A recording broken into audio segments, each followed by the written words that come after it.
بسم اللہ الرحمن الرحیم۔ السلام علیکم۔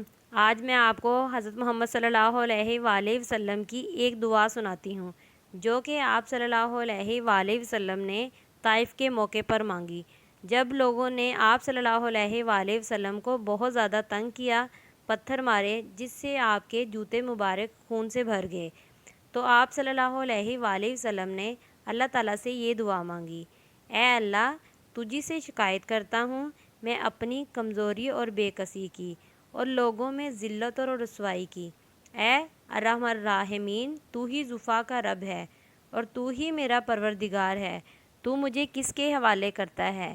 کسی اجنبی بیگانہ کے جو مجھے دیکھ کر ترش روح ہوتا ہے اور منہ چڑھاتا ہے، یا کہ کسی دشمن کے جس کو تو نے مجھ پر قابو دے دیا؟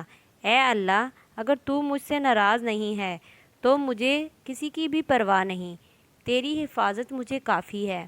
میں تیرے چہرے کی اس نور کے طفیل جس سے تمام اندھیریاں روشن ہو گئیں اور جس سے دنیا اور آخرت کے سارے کام درست ہو جاتے ہیں، اس بات سے پناہ مانگتا ہوں کہ مجھ پر تیرا غصہ ہو یا تو مجھ سے ناراض ہو۔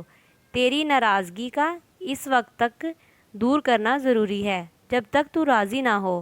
نہ تیرے سوا کوئی طاقت ہے اور نہ قوت۔ جزاک اللہ۔